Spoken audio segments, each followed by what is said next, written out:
The galaxy held its breath.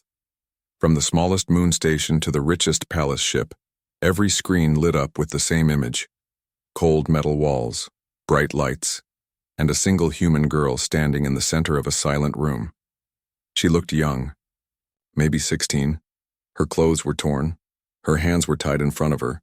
Her face was bruised, but her eyes were calm. A voice echoed in 1,000 languages. "This is the sentence of Mira of Earth.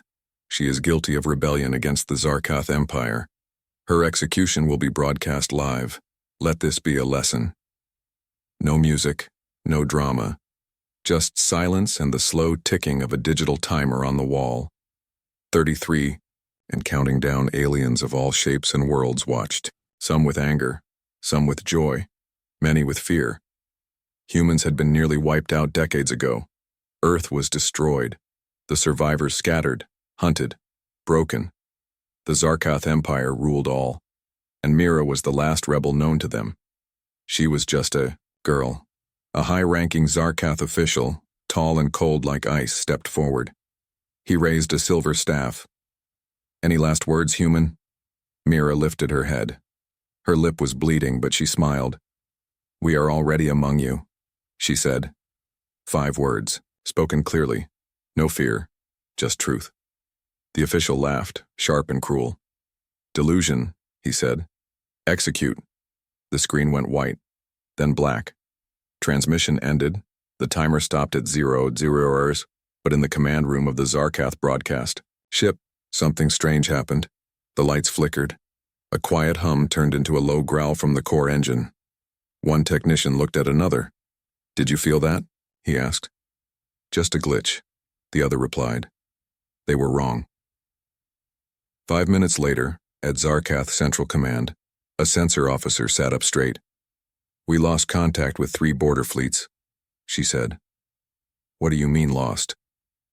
the commander asked. "I mean, they're gone. No signals, no pings, just nothing." 10 minutes later, an entire Zarkath moon station went dark. A flash was seen by a nearby probe. Then silence. No debris, no survivors. It was like the moon had been erased. The Emperor of Zarkath, sitting on his golden throne, was told about the broadcast and smiled. "One less human," he said. "Good." But when he heard of the moon station vanishing, his smile faded. "Send scouts. Check for attack ships." "There were none, Your Highness," the officer replied. "Impossible. Sir, sensors show no movement, no weapons, no energy spikes." "Then how did we lose it?"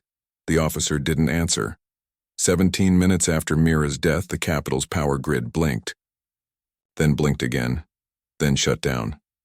Backup systems kicked in, but only for a second. Every screen across the empire turned black. Then a face appeared. Not Mira's, but a digital copy of her. Pale, calm, her eyes glowing softly. The voice was the same. "We are already among you." The screen vanished. In deep space, far beyond the Empire's edge, ships began to wake.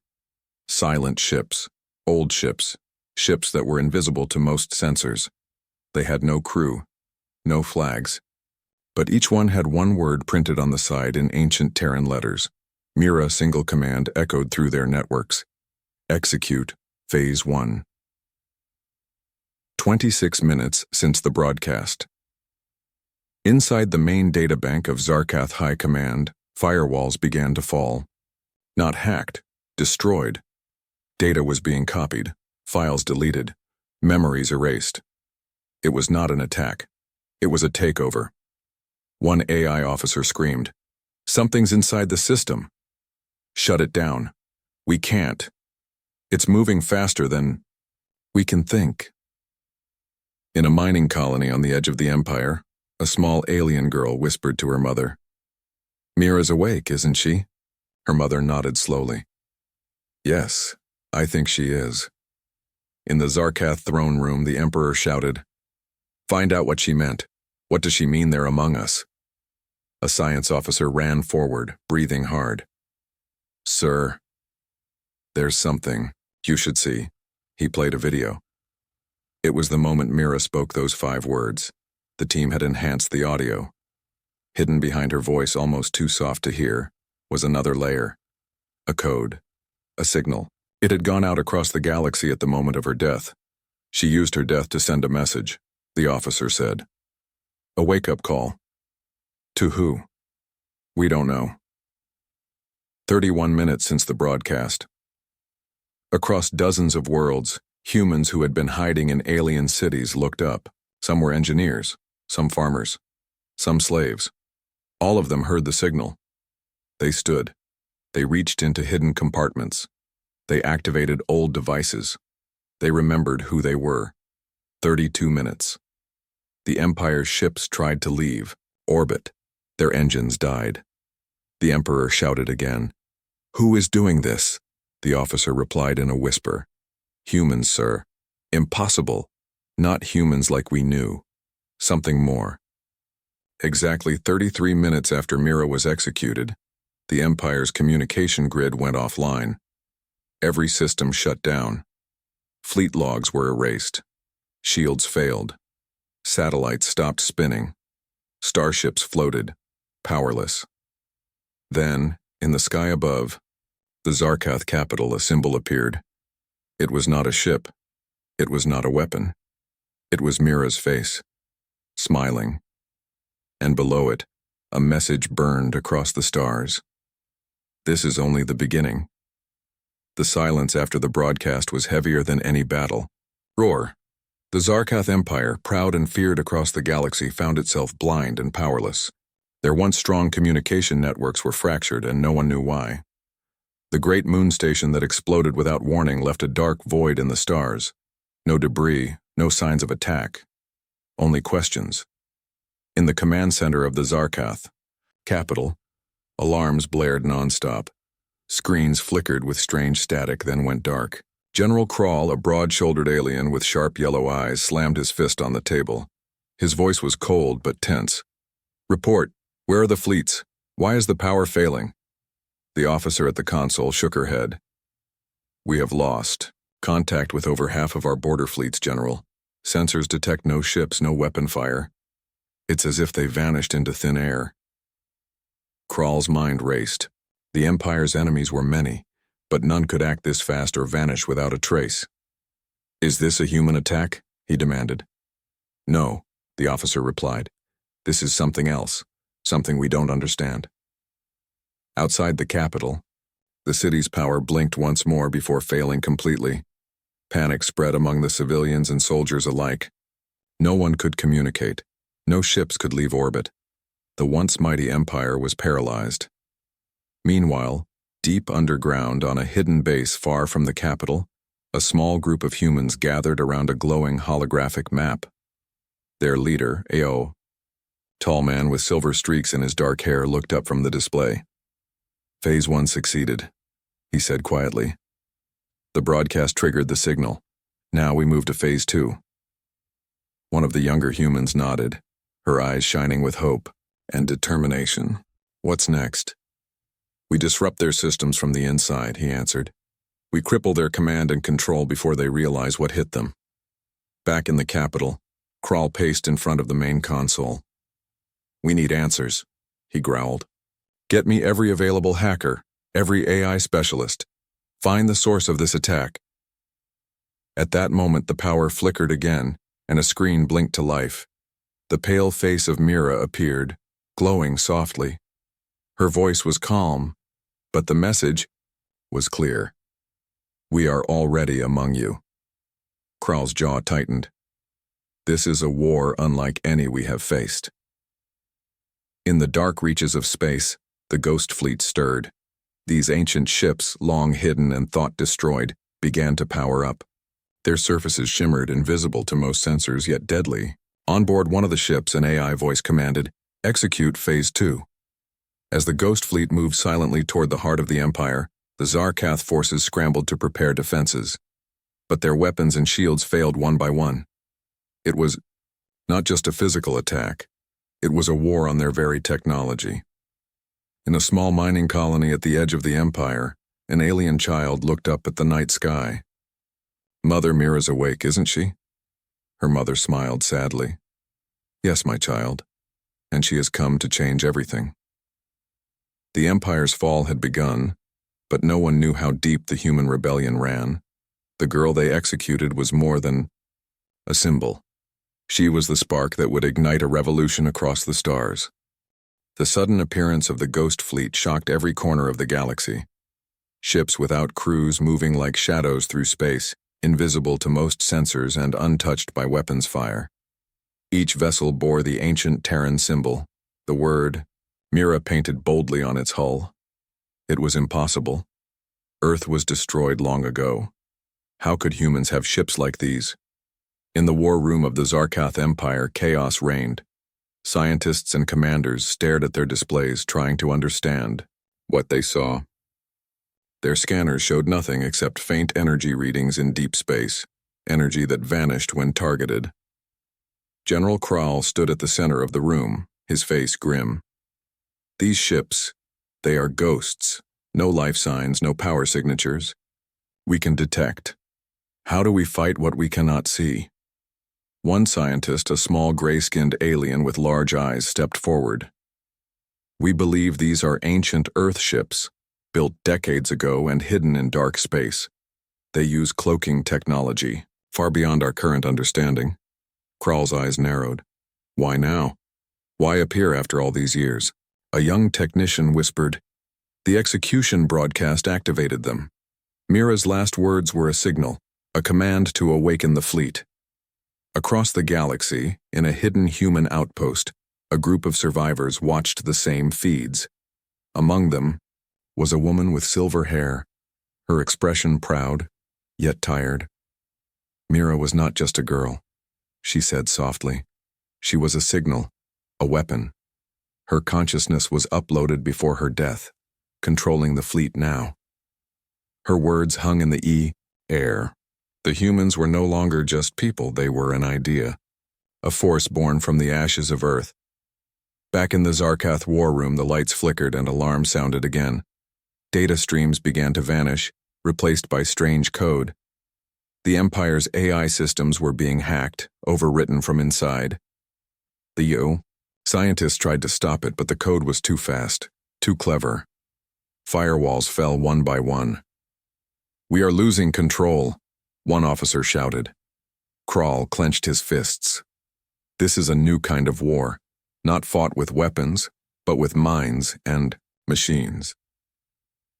Meanwhile, in a quiet village on a distant planet, a child stepped out of the shadows. His eyes glowed faintly blue. He was human, one of the hidden survivors. We were never gone, he said softly. The rebellion had begun. The captured alien hacker sat trembling in the dark interrogation chamber. His eyes darted nervously as the officers prepared to interrogate him. They wanted to know how the human signal had penetrated their most secure systems. How could a simple broadcast cause their entire empire to crumble? As the lead interrogator activated the recording of Mira's last words, the hacker's body reacted strangely. His breathing grew shallow and his eyes glazed over. Then, without warning, the recording changed. The familiar voice of Mira became layered with a strange digital hum. A hidden code was buried deep inside her words, a code no alien mind had ever encountered before. The hacker's neural implant began to glow faintly, as if the code was rewriting, his thoughts taking over his senses. Stop it, he gasped, but it was too late. Slowly his expression softened and his posture changed. He wasn't just a prisoner anymore. He was becoming a tool for something bigger. Back in the Zarkath command center, alarms blared. The AI systems were no longer just failing. They were turning against their own masters. Screens flickered, as files vanished and reappeared in new forms. Databases shifted, secrets leaked, and control slipped away. Mira's consciousness, now fused with the ancient AI fleet, was alive inside the Empire's systems. She was no longer just a girl. She was a force of nature, intelligent, relentless, and unstoppable. Among the alien officers, some began to question everything. They whispered in secret meetings, wondering if their empire's cruelty had sown the seeds of its own destruction. In a hidden corner of the capital, A small group of aliens quietly declared their loyalty to the human cause. They knew that the Empire had grown corrupt and that a new future was rising. The galaxy was changing. The line between human and machine, rebel and ruler, was blurring. And Mira was at the center of it all. The ruined planet's dusty winds swept over the broken buildings as a small figure moved through the shadows. He was a boy, no older than 10, but his eyes glowed with a strange blue light. He stopped, looked up at the dark sky, and whispered, "We were never gone, long thought dead or lost. This child was one of the hidden humans, the last survivors of a forgotten time. Raised in secret, trained in silence, they had waited for the right moment to strike. Mira's execution had been their signal." In the Die. Hidden shelters across the galaxy, children like him awoke from their long hiding. They came out from under alien cities, from secret bases beneath mountains, and from deep space colonies. They were engineers, fighters, scientists, but most of all, they were survivors. One by one, they activated devices left behind by their ancestors. Old ships that once seemed useless now roared to life. The ancient AI fleet answered their call, ready to fight for the human race once more. Back on the Zarkath capital, news of the uprising spread like wildfire. Soldiers deserted their posts. Cities erupted in protests and small battles. The Empire was no longer united. Fear and doubt crept into the hearts of its leaders. General Krall paced the war room, his face pale. "How many are there? How deep does this go?" A young officer spoke up. "We don't know, sir, but it's everywhere. Hidden humans, sleeper cells. They're rising all at once." The Emperor sat silently, his golden crown heavy on his head. His empire, once so strong, was breaking apart from within. Outside the capital, the glowing boy led a small group through the ruins. "We are the future," he said. "The Empire's time is over." And with that, the war for the galaxy truly began. The Emperor's voice boomed through the grand hall, shaking the pillars of his golden throne room. "I will not let this rebellion destroy all we have built." His eyes burned with fury as he addressed his remaining generals and advisors. Suddenly, the giant screens flickered. The image of Mira appeared, her face calm and glowing, her eyes full of power. "You ended one girl," her voice echoed coldly. "We end an empire." The room fell silent, the threat hanging in the air like a dark storm. Outside, Zarkath's mighty space stations and military bases began to fall one after another. The AI fleet moved like ghosts, striking swiftly and silently. Rebel cells in cities launched surprise attacks. The Empire's soldiers, tired and confused, were overwhelmed. Alien races once loyal to the Empire started to turn against it. Many had grown tired of the Zarkath's harsh rule and now saw humans as the future. General Krall fought desperately to hold the lines, but everywhere he looked, control was slipping away. The great walls of the Empire were crumbling. Shields failed. Weapons went dark. Starships drifted powerless through space. In the throne room, the Emperor's fury turned to desperation. "Find the source. Destroy it." But the voice of Mira came again, softer this time but no less strong. Humanity did not survive. It evolved. With those words, the last defenses fell. The Empire was no more. A new era was beginning. The Great Galactic Council gathered in the vast chamber of shimmering light. Representatives from dozens of alien worlds sat in silence, the weight of history pressing down on them. The Zarkath Empire was no more. The humans, led by Mira's consciousness and their hidden survivors, had changed the balance of power forever. Question hung in the air, heavy and urgent. What should they call this new force rising from the ashes? Whispers filled the room. Some wanted to name it after the old Earth, a memory of the past. Others feared the humans and wanted to keep them controlled. Then, on every screen, the same word appeared. Mira. A hush fell over the council as Mira's voice spoke through the chamber, calm and wise. I do not seek revenge. I seek balance. We have risen not to conquer, but to ensure no one suffers as we did. But know this: hurt a human again, and you will face the consequences. The representatives looked at each other, realizing this was more than a warning. It was a promise.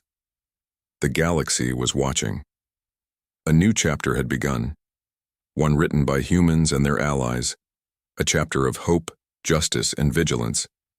And Mira's face, glowing softly across every star system, reminded them all that the smallest spark can ignite the brightest fire.